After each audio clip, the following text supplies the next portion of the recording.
వాస్తవాలు మాట్లాడాలి. మరి రాముడు, మేము రాముని వారసులమని చెప్తారు. ప్రతి మాటకు రాముని విషయాన్ని మాట్లాడే వాళ్ళు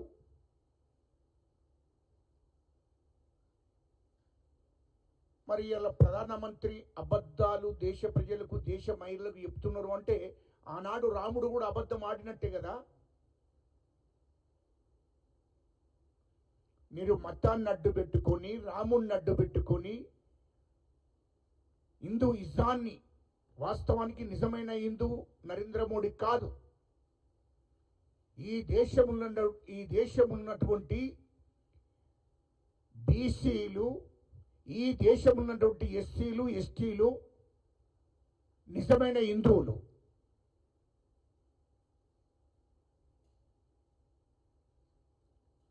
నరేంద్ర మోడీ గారు, ఈ దేశ ప్రధానమంత్రి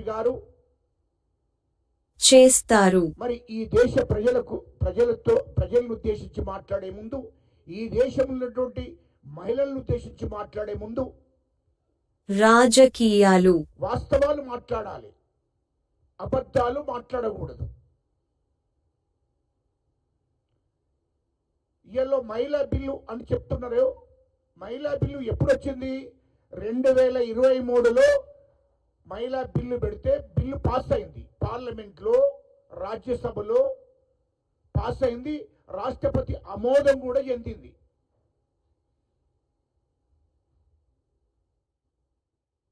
రాజముద్ర పడ్డది, అయిపోయింది. మహిళా రిజర్వేషన్ అనేది అయిపోయింది. మళ్ళీ అయిపోయినాక మొన్నటి రోజున మళ్ళీ మహిళా బిల్లు పెట్టడం ఏంటి అర్థం కాలేదు. మహిళా బిల్లు ఎక్కడ పెట్టారు? పార్లమెంట్లో పెట్టారా? వాస్తవాలు చెప్పుకోవాలి కదా. 3 బిల్లు పెట్టారు. ఆ 3 బిల్లు 5 మహిళలకు సంబంధించినవి కావు. దయచేసి మీడియా వాళ్ళు, ప్రెస్ వాళ్ళు కూడా మీరు ఆలోచన చెయ్యండి, అది తెప్పించుకోండి. పార్లమెంటులో ఉన్నటువంటి కేంద్ర మంత్రులు ఉంటారు, ఎంపీలు ఉంటారు. వాళ్ళ ద్వారా ఒక 3 బిల్లు పెట్టినాయి. ఆ బిల్లుకును ఈ మహిళా రిజర్వేషన్ బిల్లు దాంట్లో ఉందా? వాస్తవాలు మాట్లాడుకోవాలి.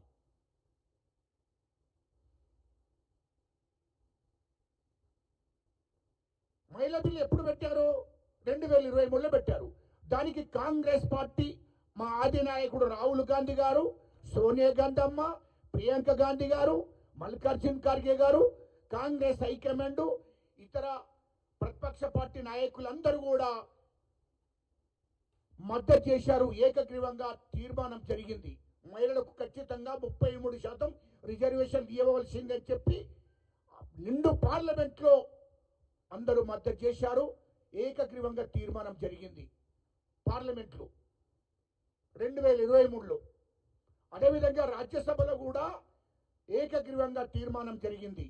అన్ని పార్టీలు కూడా మద్దతు చేశాయి. కాంగ్రెస్ పార్టీ ముందున్నది, మా సోనియా గాంధీ అమ్మ, రాహుల్ గాంధీ గారు. ఇటు పార్లమెంట్లో ఆమోదమైంది, అటు రాజ్యసభలో ఆమోదమైంది. రాష్ట్రపతి కూడా రాజముద్ర వేశాడు. మహిళలకు రిజర్వేషన్లు 33% ఆమోదం అయిపోయింది. 23లో అయిపోయింది కదా. ఇప్పుడెక్కడిది?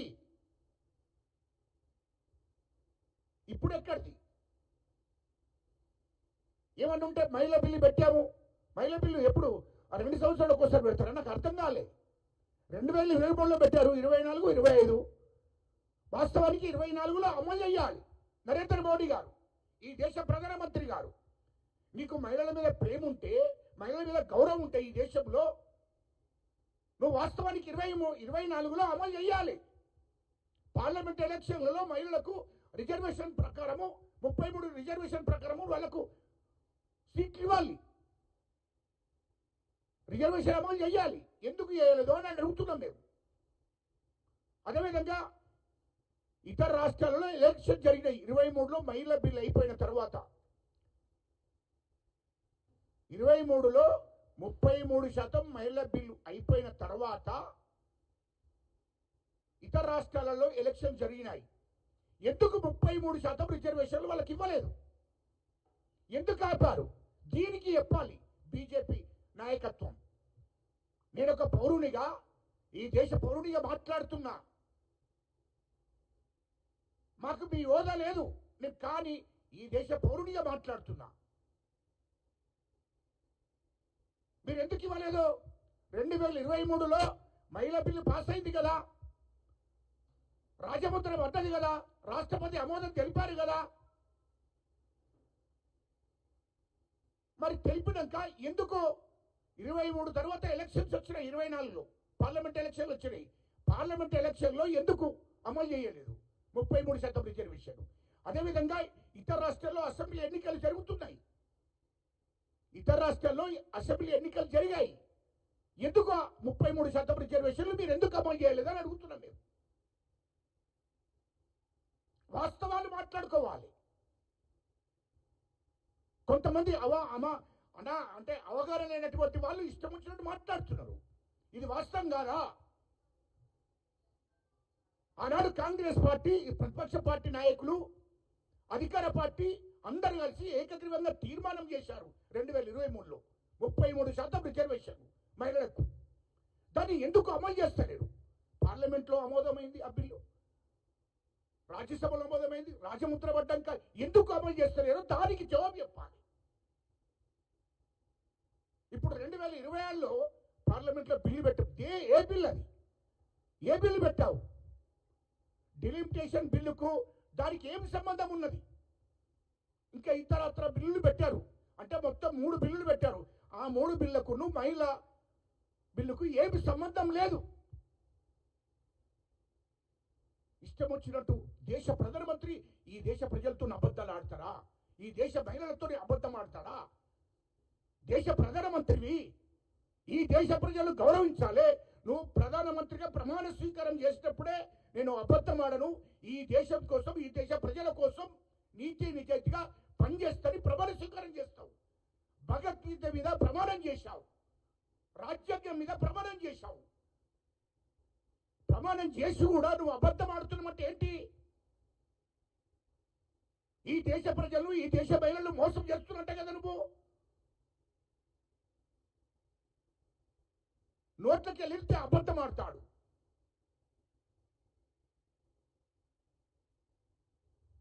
ఈ దేశంలో ఉన్నటువంటి కేంద్ర మంత్రులు కానీ, ఎంపీలు కానీ, రాష్ట్రంలో ఉన్నటువంటి ఎవరన్నా ముఖ్యమంత్రులు కూడా ఏదైనా తప్పులు చేస్తే సరి చేసేటువంటి హక్కు, అధికారం ప్రధానమంత్రికి ఉంటుంది. మరి అలాంటి ప్రధానమంత్రి ఈ దేశ ప్రజలను మోసం చేస్తున్నాడు, దేశ ప్రజలతో అబద్ధాలు ఆడుతున్నాడు, మహిళలను మోసం చేస్తున్నాడు అంటే అలాంటి ప్రధానమంత్రిని ఈ దేశ ప్రజలు క్షమిస్తారని అంటున్నా. ఇది కరెక్ట్ కాదు కదా. ఇయాలో వాస్తవానికి డిలిమిటేషన్ చేస్తున్నావు. దేని ప్రకారం చేస్తున్నావు? ఇందిరాగాంధీ అమ్మ ఆనాడు ప్రధానమంత్రి 71లో కుటుంబ నియంత్రణ పెట్టారు. దాన్ని నార్త్ ఇండియా వాళ్ళు అమలు చేయలేదు, దాన్ని సౌత్ ఇండియా వాళ్ళు అమలు చేశారు. దక్షిణాది రాష్ట్రాల వాళ్ళు అమలు చేశారు కుటుంబ నియంత్రణ. అమలు చేశారు కాబట్టి ఏం చేసేది ఇందిరాగాంధీ అమ్మ 76లో ఏం చేశారు? ఇంకా 25 సంవత్సరాల దాకా డిలిమిటేషన్ లేదు, సీట్లు పెంపు లేదు. ఎందుకంటే దక్షిణాది రాష్ట్రాల వాళ్ళు కుటుంబ నియంత్రణ అమలు చేశారు, వాళ్ళకు నష్టం జరుగుతుంది, అక్కడ జనాభా పెరగలేదు. ఇక్కడ నార్త్ ఇండియా వాళ్ళు అమలు చేయలేదు కాబట్టి వీళ్ళకు న్యాయం జరుగుతుంది, వాళ్ళకు నష్టం జరుగుతుంది అని చెప్పి ఆలోచన చేసి మరి 1976లో మరి డిలిమిటేషన్ చేయలేదు. పార్లమెంట్లో బిల్లు పెట్టి ఇది కుదరదు, వద్దు అని చెప్పారు. 76 తర్వాత 25 సంవత్సరాల తర్వాత వాజ్పేయి గారు వచ్చారు 2021లో. మీ బీజేపీ ప్రధానమంత్రి కదా వాజ్పేయి గారు. ఆయన అప్పుడు కూడా ఎట్టి పరిస్థితుల్లో వాస్తవమే ఇందిరాగాంధీ అమ్మ గారు, వాస్తవమే ఈరోజు కుటుంబ నియమాలు అంటే కుటుంబంలో ఇది ఏదైతే ఉందో ఈ కుటుంబానికి సంబంధించినటువంటి మేము చట్టం చేశాం 71లో. దాన్ని నార్త్ ఇండియా వాళ్ళు అమలు చేయలేదు, దక్షిణాది వాళ్ళు అమలు చేశారు. కాబట్టి అప్పుడున్నటువంటి రాష్ట్ర ప్రభుత్వాలకు అధికారం ఏమిచ్చాలి, మీరు సీట్లు సర్దుబాటు చేసుకోవచ్చు, ఒకవేళ జనాభా పెరిగి ఉంటే మీ రాష్ట్రాలలో ఎక్కడన్నా సీట్లు పెంచుకోవాలంటే పెంచుకోవచ్చు, మీరు తగ్గించుకోవాలంటే తగ్గించుకోవచ్చు అని చెప్పి రాష్ట్ర ప్రభుత్వాలకు అధికారం ఇచ్చాలి. అసెంబ్లీ సీట్లు కానీ పార్లమెంటు సీట్లు కానీ రాష్ట్ర ప్రభుత్వాలు ఎవరో ఆనాటి ప్రధానమంత్రి. ఎందుకంటే నేను ఇప్పుడే మేము డిలిమిటేషన్ చేస్తే దక్షిణాది రాష్ట్రాలకు నష్టం జరుగుతుంది.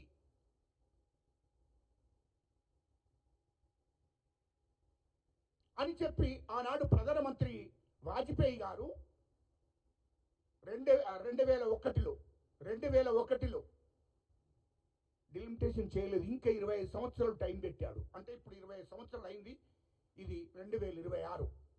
2001లో చెప్పాడు డిలిమిటేషన్ చెయ్యము. వాస్తవం దక్షిణాది రాష్ట్రాల వాళ్ళు ఈ కుటుంబ నియమము అమలు చేశారు. కాబట్టి మేము నార్త్ ఇండియా వాళ్ళు అమలు చేయలేదు, కాబట్టి నష్టం జరుగుతుంది, డిలిమిటేషన్ చెయ్యము, మీ రాష్ట్రాలలో ఏదన్నా సీట్లు సర్దుబాటు ఉంటే చేసుకోండి అని చెప్పి ఆనాడు మరి వాజ్పేయి గారు కూడా చెప్పారు. మరి ఈరోజు ఏం చేస్తున్నాడు వాజ్పేయి గారు చెప్పిన మాటను వింటుండా నరేంద్ర మోడీ గారు? ఆనాడు ఇందిరాగాంధీ అమ్మ ఈ దేశ ప్రధానమంత్రి, ఆనాడు వాజ్పేయి గారు ఈ దేశ ప్రధానమంత్రి గారు. ఈ దేశ ప్రధానమంత్రులు చెప్తే కూడా వీలైనటువంటి పరిస్థితిలో ఈ దేశ ప్రధానమంత్రి నరేంద్ర మోడీ గారు ఉన్నారు.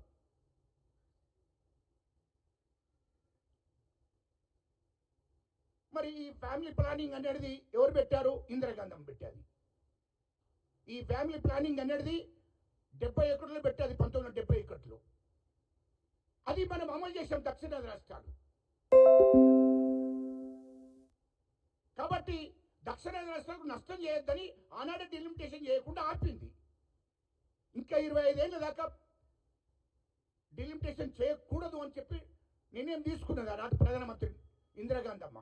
అదేవిధంగా 2001లో వాజ్పేయి గారు కూడా ఈ ఫ్యామిలీ ప్లానింగ్ అనేది దక్షిణాది రాష్ట్రాల వాళ్ళు అమలు చేశారు, నార్త్ ఇండియా వాళ్ళు అమలు చేయలేదు, కాబట్టి వీళ్ళకు నష్టం జరుగుతుంది అని చెప్పి ఇంకా 25 ఏళ్ళు నేను చేయవద్దు అని చెప్పి మరి ఆయన తీర్మానం చేయడం జరిగింది వాజ్పేయి గారు ఆనాటి ప్రధానమంత్రి. మరి దాన్ని 25 సంవత్సరాలు అంటే ఇప్పుడు 2026 25 సంవత్సరాలు అయింది. ఇప్పుడేంటి, దక్షిణాది రాష్ట్రాల వాళ్ళు ఫ్యామిలీ ప్లానింగ్ను అమలు చేశారు, నార్త్ ఇండియా వాళ్ళు అమలు చేయలేదు. నార్త్ ఇండియా వాళ్ళు జనాభా ఉంది కదా, మరి ఇక్కడ జనాభా తక్కువ ఉన్నదని నువ్వు కరెక్ట్గా దేశవ్యాప్తంగా ఒకే విధంగా న్యాయం చేయాలి కదా డిలిమిటేషన్ చేస్తే. మరి దాన్ని చెయ్యకుండా ఈ దేశ ప్రజలను నమ్మించి మోసం చేసి దక్షిణాది రాష్ట్రాలకు మోసం చేయాలి అని చెప్పే ఆలోచన ఈ దేశ ప్రధానమంత్రికి ఉన్నది. అసలు విషయం ఇది చెప్పకుండా ఎందుకు మోసం చేస్తున్నామని మేము అడుగుతున్నాం. ఆ డిలిమిటేషన్ బిల్లును పెట్టావు కదా, ఇంకా 2 బిల్లు వేరే పెడుతున్నావు కదా, మరి ఈ 3 బిల్లులు మహిళా రిజర్వేషన్ సంబంధమే లేదు. మొన్న పెట్టిన బిల్లు, ఈ 3 బిల్లులు సంబంధమే లేదు. కానీ ఇది మహిళా రిజర్వేషన్ బిల్లు కాంగ్రెస్ పార్టీ అడ్డుకుంటుంది, ప్రతిపక్షాలు అడ్డుకుంటున్నారని ఎంత దుర్మార్గపైన అబద్ధాలు ఆడుతున్నాడు ఈ దేశ ప్రధానమంత్రి. మళ్ళీ ఏమన్నంటే మేము రాముని వారసులం, మేము రాముణ్ణి కొలుస్తాం అని చెప్తారు. అంటే మీరు బీజేపీ ఆర్ఎస్ఎస్ వాళ్ళు అబద్ధాలు మోసాలు చేస్తున్నారంటే ఇక మీ రాముడి పరిస్థితి కూడా గంతేనా? మరి అది చెప్పండి. ఎంత మోసం చేస్తున్నారే దేశ ప్రజలను, చివరకు మహిళలు కూడా మోసం చేస్తున్నావు. ఇది కరెక్టేనా అని అంటున్నాం. వాస్తవాలు మాట్లాడుకోవాలి. మొన్నటి బిల్లుకు మహిళ బిల్లుకి ఏమైనా సంబంధం ఉందా? మీకు దమ్ముంటే 2023లో 33% మహిళా బిల్లు పాస్ అయిన, అంటే మహిళా బిల్లు పార్లమెంట్లో చట్టమైన తర్వాత, రాజ్యసభలో చట్టమైన తర్వాత, రాష్ట్రపతి ఆమోదించిన వెంటనే అమలు చేయాలి. రిజర్వేషన్లు ఇవ్వాలి వాళ్ళకు. ఇవ్వలేదే. ఇప్పుడు ఎంత నష్టం జరిగింది? మొత్తం దేశవ్యాప్తంగా అనేక రాష్ట్రాలలో ఎలక్షన్లు జరిగాయి. హర్యానాలో జరిగింది, రాజస్థాన్లో జరిగాయి, అదేవిధంగా ఇది బీహార్లో జరిగాయి, కేరళ జరిగాయి, ఇప్పుడు తమిళనాడు జరుగుతుంది. ఇన్ని రాష్ట్రాల్లో జరిగితే మొత్తం రాష్ట్రాలలో 1226 మంది ఎమ్మెల్యేలు, అందులో 100 మంది మొత్తం కలిపితే.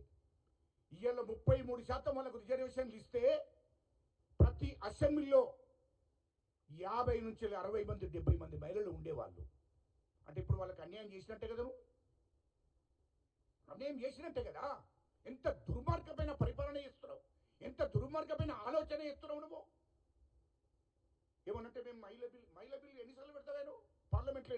ఈ దేశ ప్రధానమంత్రివి కదా, నువ్వు చాలా తెలిసిన వాడివి, చాలా అవగాహన ఉన్నవాడివి, రాజ్యాంగం గురించి తెలిసిన వాడివి.